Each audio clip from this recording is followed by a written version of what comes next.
We now have the opportunity to hear from Prime Minister Ardern about APEC and her own experience of youth diplomacy. Prime Minister Ardern entered the New Zealand Parliament when she was 28 years old, after returning from working and living for a period overseas.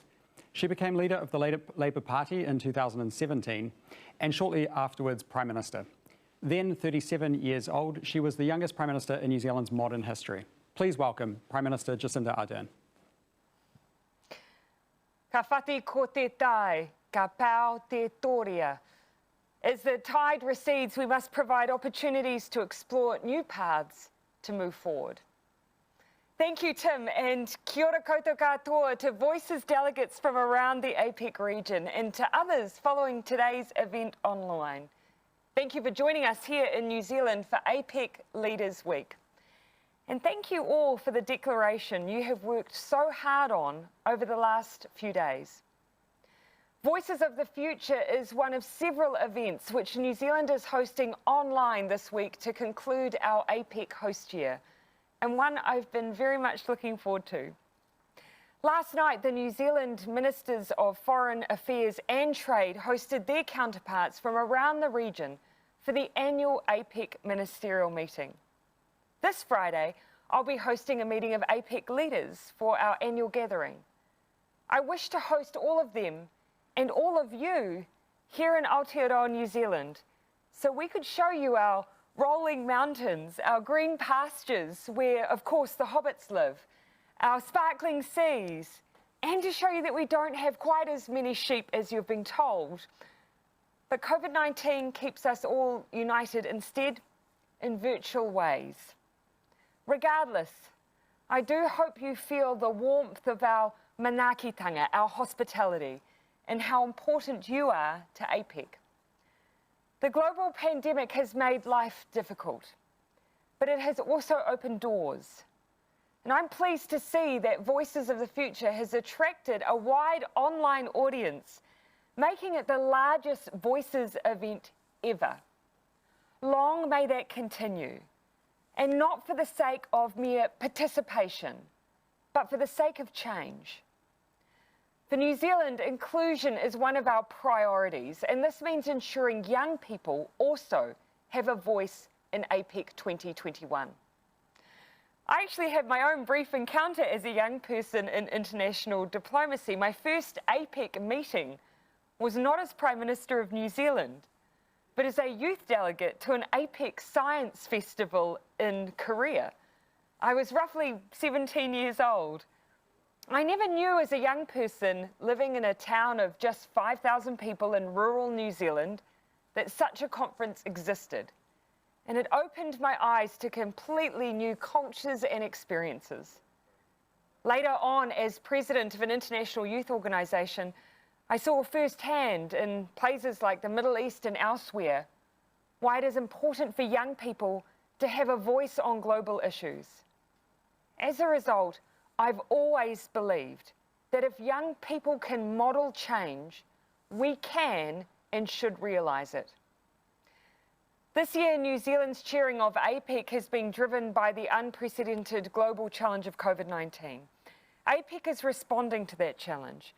We've helped to make the trade of vaccines that matter to so many people around the region much easier. We've underlined the crucial importance of free trade and keeping our markets open to one another to accelerate our economic recovery from the pandemic.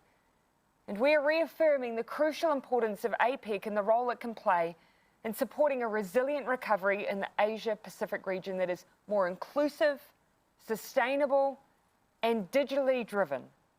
Because when we're stronger when we work together in cooperation, rather than alone in isolation.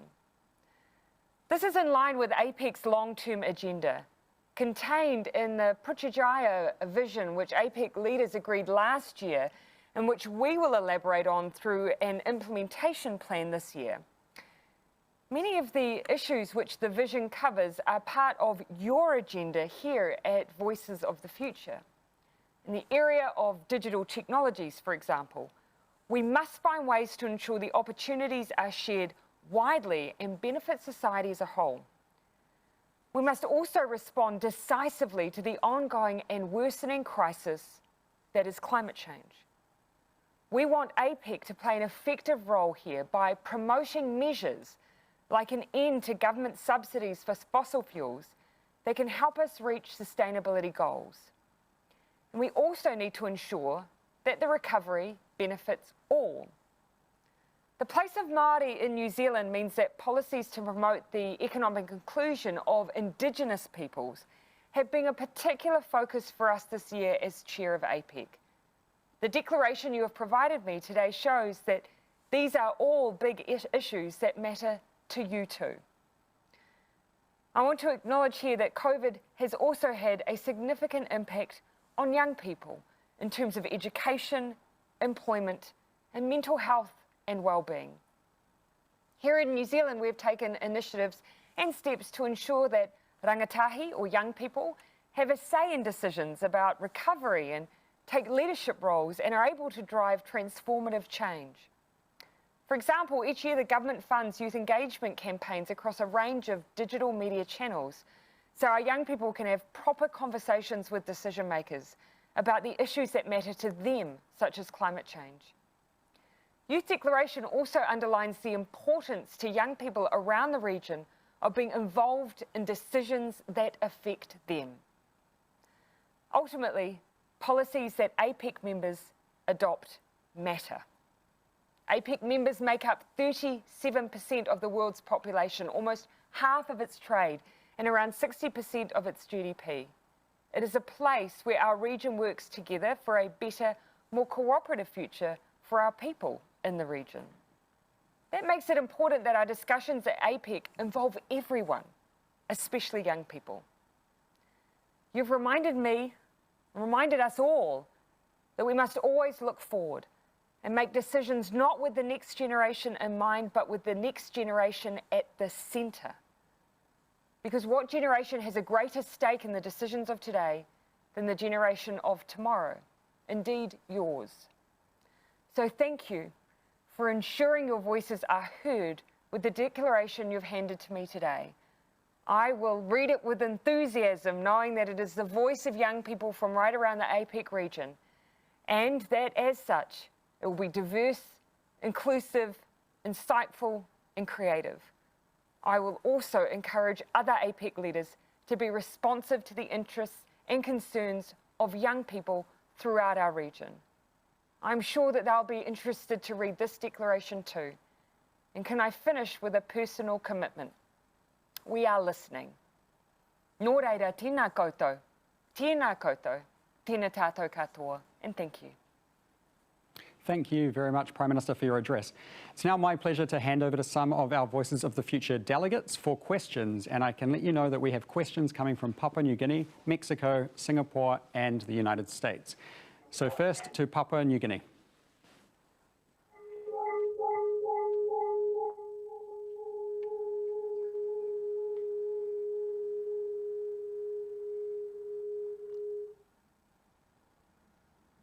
Good loving, true, and kia ora, Prime Minister.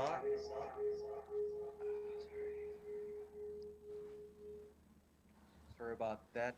Good loving, true, and kia ora, Prime Minister and fellow APEC Voices of the Future delegates.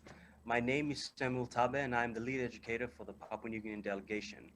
Firstly, I would like to acknowledge the indigenous landowners of Port Moresby, the Motu Koitabu people, from which I speak. Secondly, it is an honor and a privilege to be in this session with you, Prime Minister. I have two parts to this question. The first part is, you introduced the world's first well-being budget last year, focusing on mental illness, child poverty, and family violence. New Zealand is the first Western country to design its entire budget around well-being priorities and instructed its ministries to design policies for the well-being of its citizens. Can you please share with us, the Voices of the Future, what drove this initiative and if the outcomes are tracking to your expectations? And in regards to this year's 4 themes, what are the accountability measures the APEC leaders will take to track the expected outcomes of what is declared this year? And as chair of this year's APEC Summit, what will you encourage the youth to do to ensure implementation? Thank you. Kia ora, Samuel, and thank you for your question. If I can start with your second question first. I hope that what you've seen from New Zealand during our role as chair is a desire to elevate once again the voices of our young people within the APEC process. And I hope that that is a legacy that we leave. I hope from here on that we have started now a practice of a formal handover so that the chair of APEC receives the voices of the future. And perhaps what I wouldn't mind seeing in the future is the ability to report against what is being achieved on an annual basis against the prior year's youth declaration as a way to continue a reporting cycle of sorts within that APEC process. I hope that means that we can, in real time, make sure that we are demonstrating those accountabilities to young people who are engaging in the APEC process and continue to drive more engagement between our APEC leaders and the representatives from their own nations as well. So let's see if we can bed that as a practice from here on. To answer your first question about our wellbeing budget, you know, when I came into politics, it occurred to me that on the international stage, there seems to be a small handful of measures that we tend to rank or prioritise as demonstrating whether or not a country or a nation is successful.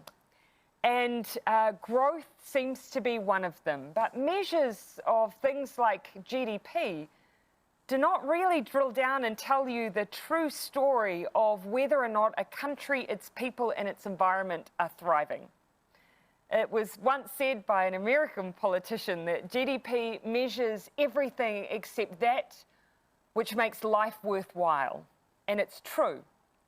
Now, we had a period in New Zealand where our growth, looked, as some would have described, as if we were a rock star economy. And yet at that same time, we had environmental degradation, which was leaving a legacy for the next generation that would put them into environmental indebtedness.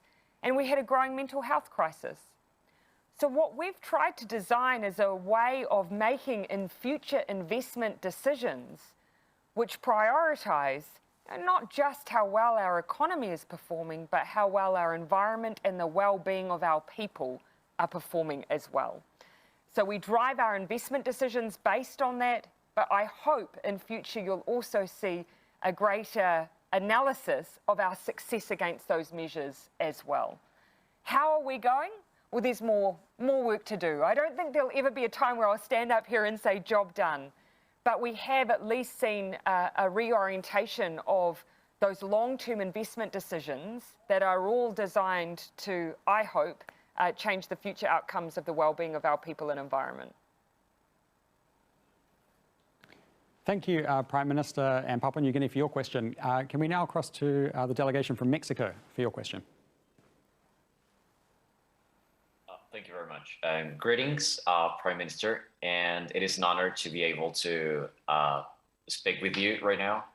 So my question is, with the recent COP26 meeting, as well as with the Voices of the Future meeting, we both worked in the pursuit of a greener future, and there were different topics touched, like the reversing deforestation or cutting methane emissions.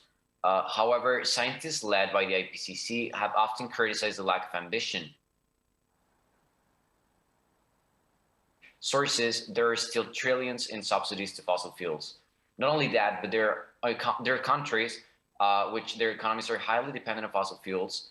And I guess the question is the world ready to take a bold action towards climate future? And if so, how can countries be held accountable for not complying in the international arena?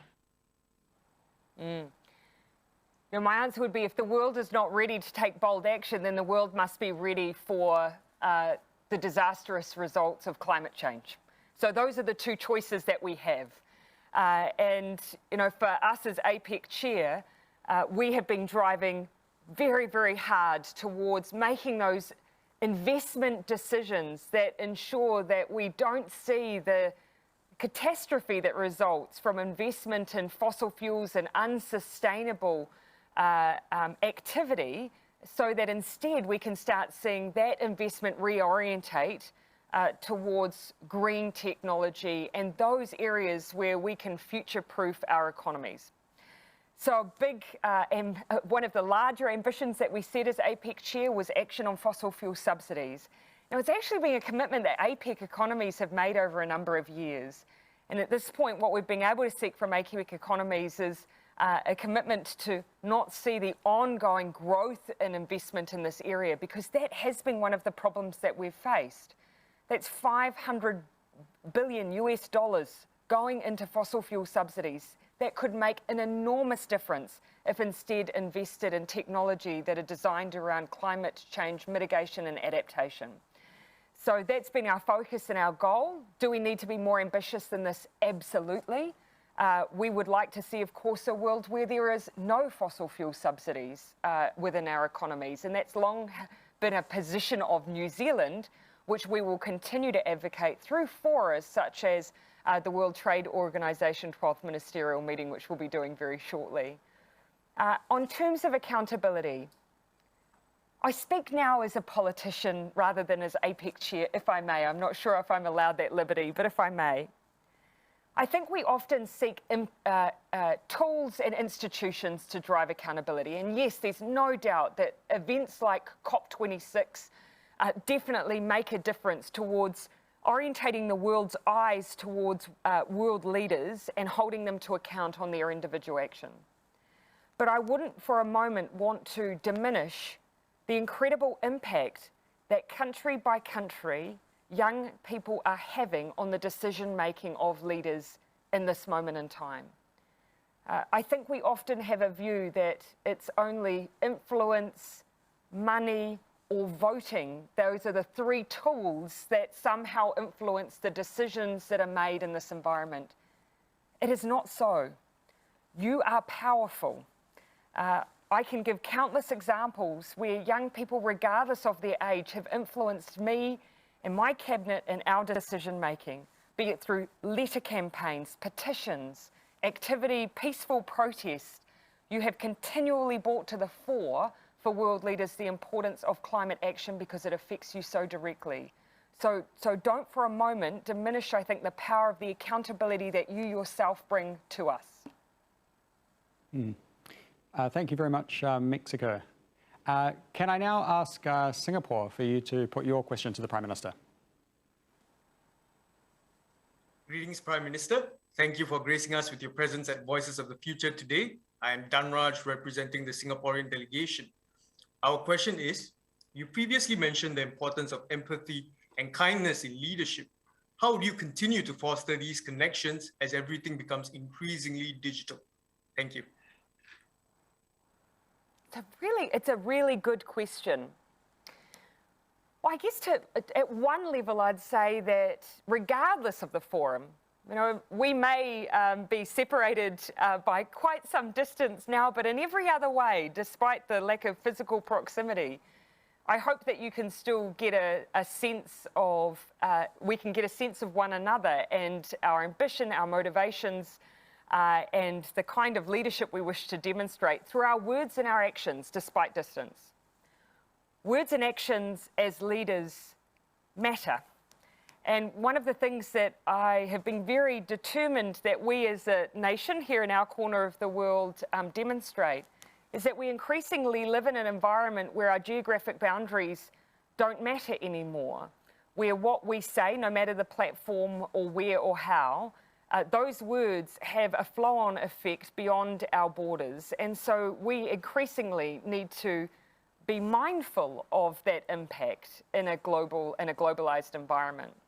So then if we take that into a digital context, I also think as leaders we need to demonstrate that we will push for that kindness, that empathy, those safe spaces in an increasingly digital world and digital environments.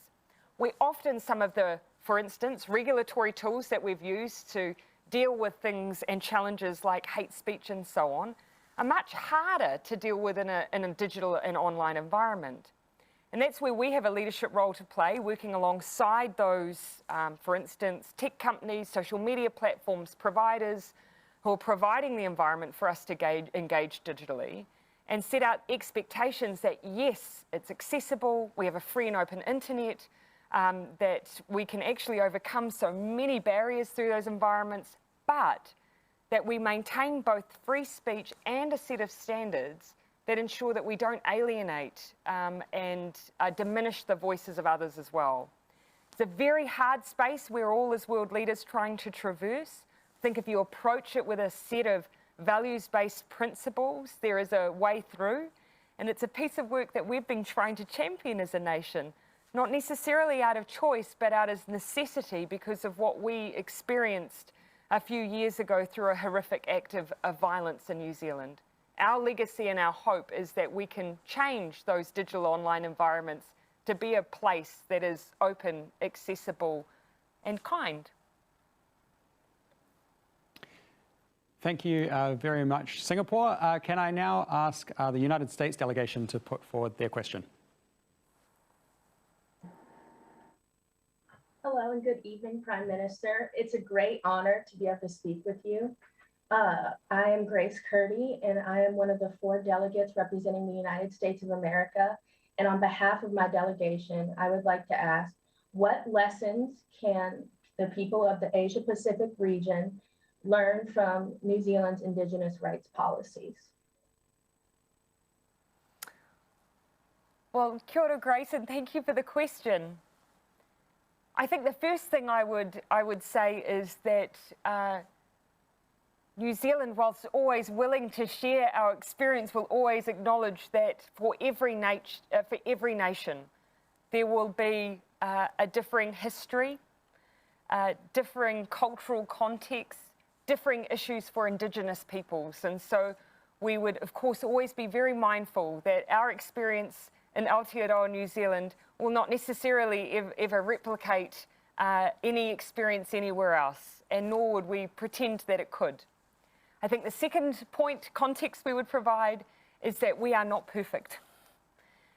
We have come on a long journey as a young nation where the foundation of our journey actually in itself is unique, but has been a guiding star for us. And that is the fact that in New Zealand, we have a document in Te Tiriti o Waitangi that guides the nature of our partnership between the Crown and the Indigenous peoples of New Zealand.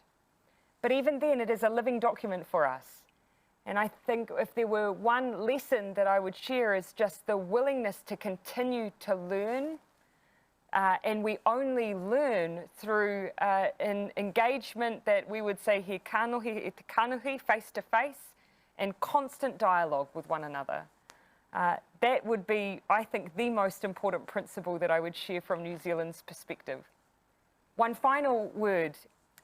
How do we ensure, though, that when we're having that engagement and that constant dialogue based on that living document that we have in New Zealand, the importance of shared understanding through language cannot be underestimated.